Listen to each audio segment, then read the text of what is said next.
Hello friends, आपका बहुत बहुत स्वागत करते हैं अपने यूट्यूब चैनल साहो सब सॉल्यूशंस पर। और आप देख रहे हैं हमारा एंगुलर 14 का फुल ट्यूटोरियल सीरीज। दोस्तों, जैसा कि इस सीरीज के पिछले वीडियो में हमने ये देखा कि एंगुलर एप्लीकेशन के मेन बिल्डिंग ब्लॉक्स कौन कौन से हैं, कौन कौन से ऐसे ब्लॉक्स हैं जिनके बिना हम एंगुलर का एप्लीकेशन डेवलप नहीं कर सकते हैं। उनके बारे में हमने शॉर्ट इंट्रोडक्शन देखा। हालांकि चैप्टर वाइज उसको हम डिटेल में विद कोडिंग आगे देखने वाले हैं। आज का वीडियो आपको ये बताएगा कि बेसिक आर्किटेक्चर क्या होता है एंगुलर एप्लीकेशन का। ये सब जो भी मैं बता रहा हूँ, अब एंगुलर सीखने से पहले, इंस्टॉलेशन से पहले आपको जानना चाहिए। और ये भी याद रखिए, ये जो भी मैं बता रहा हूँ ये सब इंटरव्यू के भी क्वेश्चंस हैं। आप कहीं इंटरव्यू देने जाएंगे तो आपसे पूछा जा सकता है कि मेन बिल्डिंग ब्लॉक कौन कौन से हैं, बेसिक आर्किटेक्चर क्या होता है, आप समझाओ। एक पेन और कॉपी दे दिया जाएगा, आपको डायग्राम भी बनाना पड़ सकता है। ठीक है, तो आप अच्छे से इन सारे वीडियो को समझिए। जो डाउट होता है तो हमसे पूछिए, कमेंट करिए। ठीक है, और इस वीडियो को बिना स्किप किए एक एक मिनट देखिए, क्योंकि एक एक मिनट आपके लिए इम्पोर्टेंट। थोड़ा सा भी स्किप करेंगे तो आपके लिए प्रॉब्लम क्रिएट हो सकता है, आपके अंडरस्टैंडिंग में दिक्कत आ सकता है। ठीक है, तो चलिए हम बात करते हैं सबसे पहले कि मेन बिल्डिंग ब्लॉक्स के बाद बेसिक आर्किटेक्चर में क्या क्या होता है, क्या आता है। ठीक है, तो चलिए देखते हैं। तो देखिए, चलिए हम यहाँ पर देखेंगे कि basic architecture of N angular application. ठीक है, हम यहाँ पर बात करेंगे बेसिक आर्किटेक्चर के बारे में। तो इस बेसिक आर्किटेक्चर को समझने के लिए आपको इस डायग्राम को समझना होगा। डायग्राम को समझिए कि इस डायग्राम में क्या क्या है। ठीक है, उसके बाद ये जो भी चीज़ लिखा हुआ है यहाँ पर, उसको मैं एक प्रोजेक्ट के अंदर, कोड के अंदर भी दिखाऊंगा। हालांकि मैं आप लोग को अभी इंस्टॉलेशन वगैरह नहीं सिखाया हूँ, आगे मैं सिखाऊंगा तो आपको वहाँ पर दिखेगा जब आप प्रोजेक्ट क्रिएट करेंगे। ठीक है, तो सबसे पहले समझिए कि यहाँ पर जो मैंने लिख रखा है कि मॉड्यूल।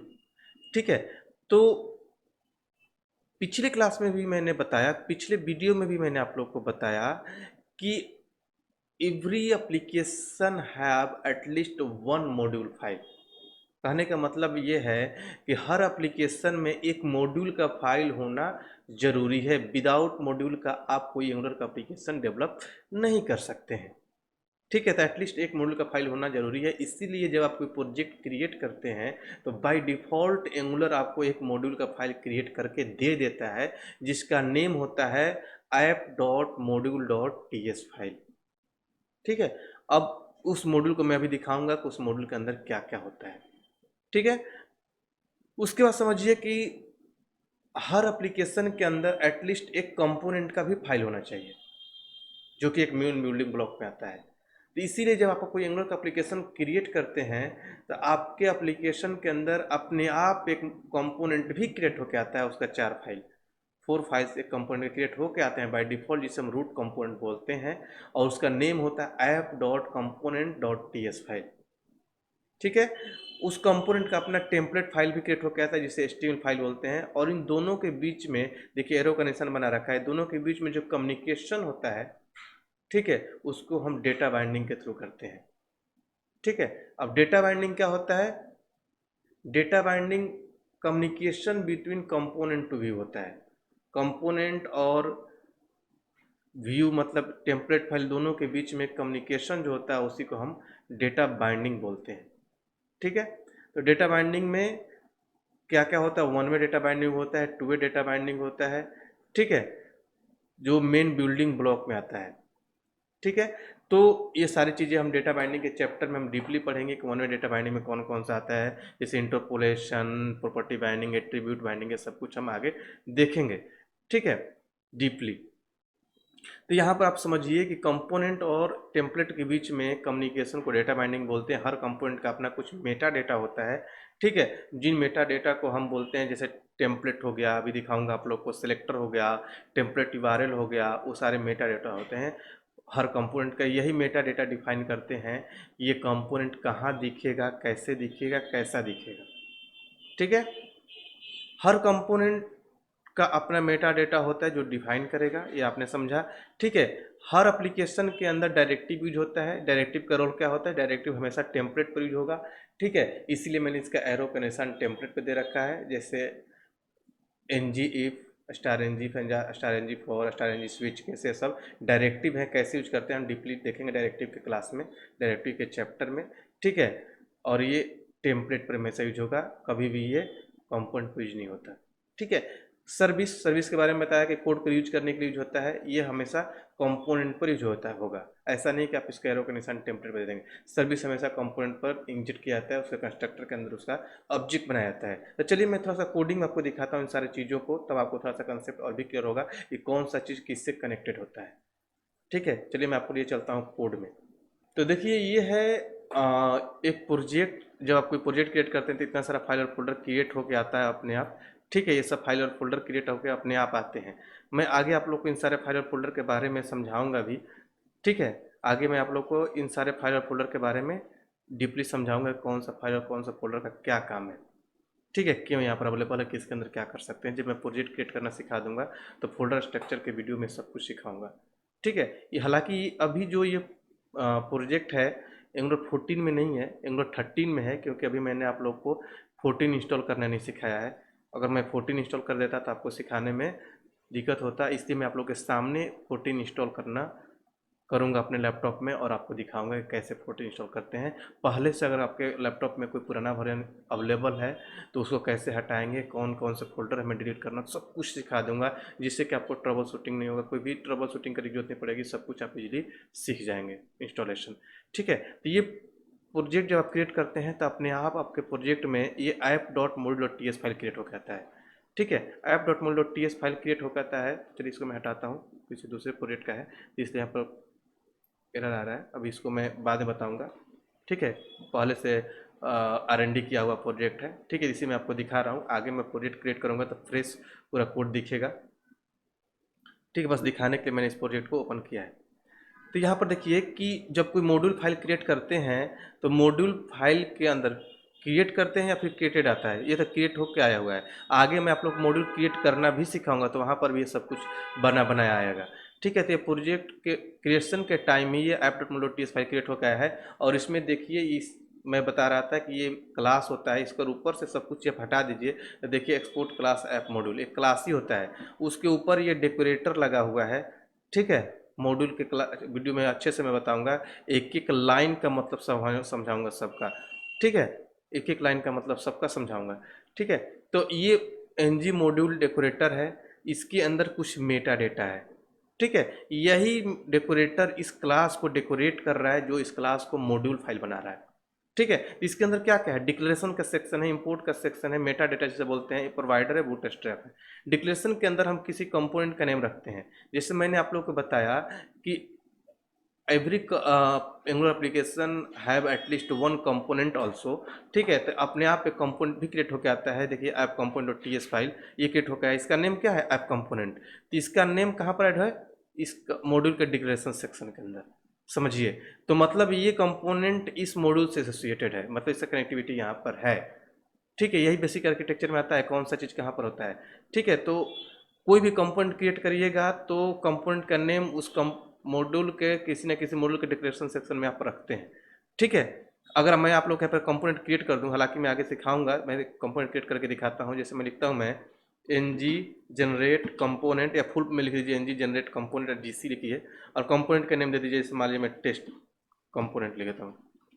टेस्ट कंपोनेंट किसी नेम से क्रिएट कर दीजिएगा। जैसे ही इंटर हिट करूंगा देखिएगा कि यहाँ पर एक फोल्डर बन जाएगा और यहाँ पर टेस्ट कंपोनेंट लिखा हुआ आ जाएगा डिक्लेरेशन सेक्शन के अंदर। देखिए टेस्ट कंपोनेंट अपने आप आ गया, इसका पाथ यहाँ पर आ गया। ठीक है, और यहाँ पर एक फोल्डर बन गया टेस्ट कंपोनेंट का, इसमें 4 फाइल क्रिएट हो गई इसका, इस कंपोनेंट का। तो कहने का मतलब ये है कि डिक्लेरेशन सेक्शन के अंदर कंपोनेंट का नेम आता है। ठीक है, इंपोर्ट सेक्शन के अंदर मॉड्यूल का नेम आता है। मतलब कि कोई मॉड्यूल क्रिएट करेंगे फीचर मॉड्यूल के तहत, तो उस इंपोर्ट सेक्शन के अंदर उसका नेम आता है, उस मॉड्यूल का नेम। आप कोई सर्विस वगैरह क्रिएट करेंगे, पाइप वगैरह क्रिएट करेंगे, तो उसका नेम प्रोवाइडर के अंदर रखना होगा।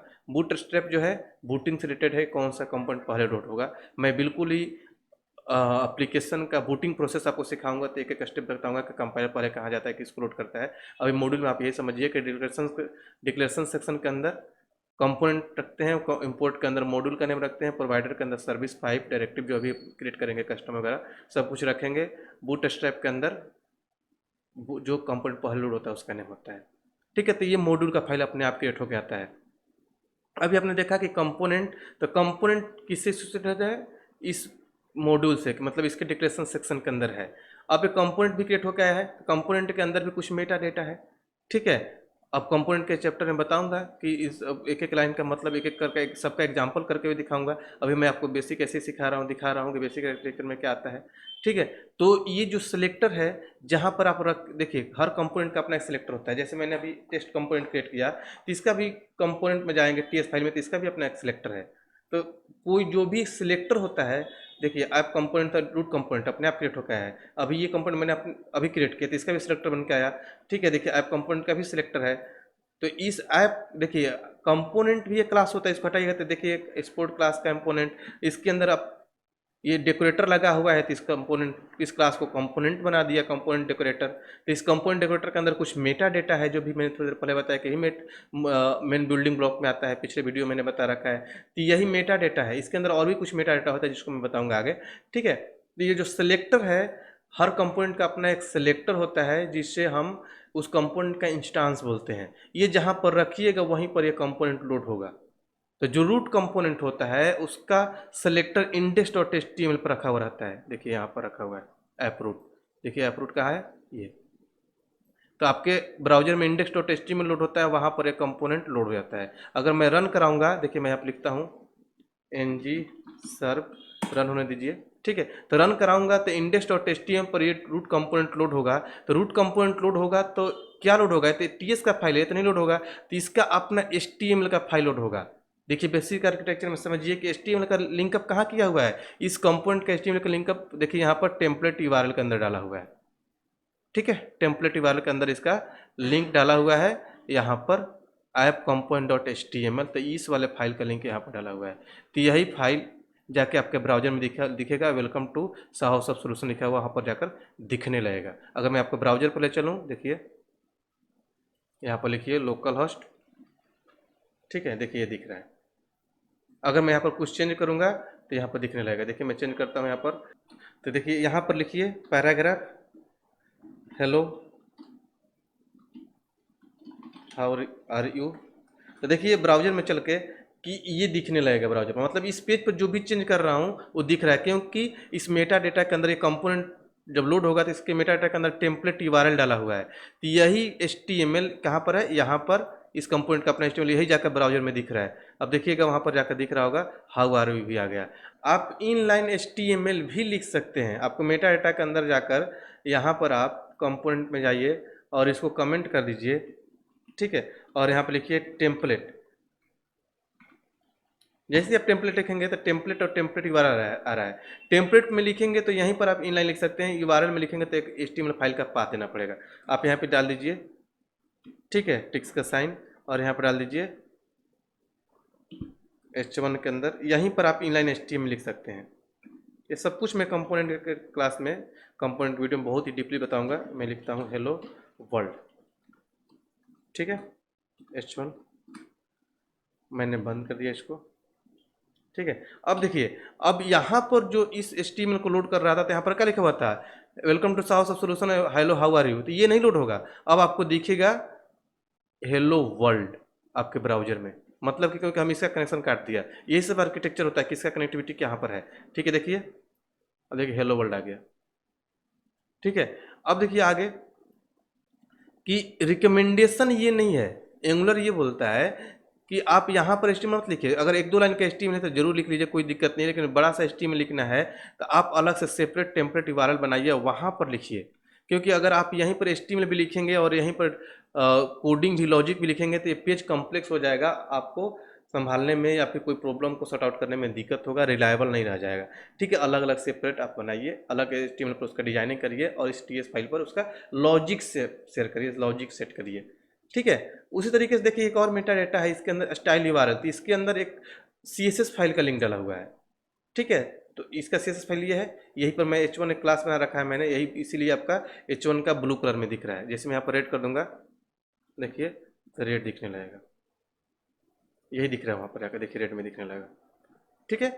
आप यहाँ पर और भी CSS वगैरह लिख देंगे तो इस कंपोनेंट के HTML पर अप्लाई हो जाएगा, ठीक है। एक रूट लेवल पर भी CSS है, यहाँ पर लिखेंगे तो ग्लोबली अप्लाई होता है, सारे कंपोनेंट पर अप्लाई हो जाएगा। और उसका अपना लोकल CSS नहीं है तो सब पर अप्लाई हो जाएगा, ग्लोबल CSS का फाइल है, ठीक है।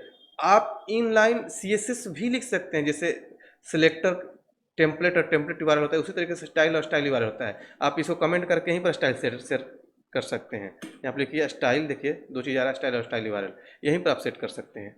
ठीक है, देखिए H1 वह देखिए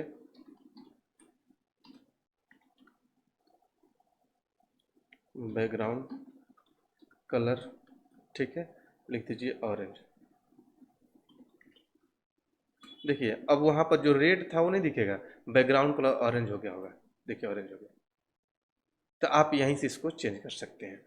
ठीक है, अब देखिए आगे कि ये सब हमने बताया कि कंपोनेंट के अंदर होता है, यही सब बेसिक आर्किटेक्चर होता है। आप जब सर्विस क्रिएट करेंगे इस तरीके से यहाँ पर सर्विस क्रिएट करेंगे। आप इस HTML पर डायरेक्टिव अप्लाई करेंगे, जो मैंने बताया कि HTML पर ही होगा। जब आप सर्विस बनाएंगे तो यहाँ पर सर्विस क्रिएट करेंगे, उसका ऑब्जेक्ट यहाँ पर कंस्ट्रक्टर बना के क्रिएट करेंगे। यहाँ पर कंस्ट्रक्टर लेंगे और कंस्ट्रक्टर के अंदर ही उसका ऑब्जेक्ट बनाएंगे। मैं आपको आगे बताऊंगा आगे आने वाले वीडियोज में कि हम कंस्ट्रक्टर के अंदर ही ऑब्जेक्ट बनाते हैं। नॉर्मल जो न्यू कीवर्ड्स होता है तो उससे ऑब्जेक्ट बनाते हैं तो क्या होता है, कंस्ट्रक्टर क्या होता है, सब कुछ हम डीपली देखेंगे। तो आई होप कि आपको समझ में आ गया होगा कि एंगुलर एप्लीकेशन के बेसिक आर्किटेक्चर क्या होता है। ठीक है, फिर भी आपके माइंड में कोई कन्फ्यूजन हो तो हमारे कमेंट बॉक्स में ज़रूर शेयर करिए, हम आपके कन्फ्यूजन को दूर करेंगे। तो चलिए मिलेंगे अगले वीडियो में अगले टॉपिक के साथ। तब तक के लिए थैंक यू सो मच। आप इस वीडियो को लाइक कीजिए, ज़्यादा से ज़्यादा शेयर करिए अपने फ्रेंड्स के साथ ताकि वो भी अपडेटेड रहें। तो चलिए, थैंक यू सो मच।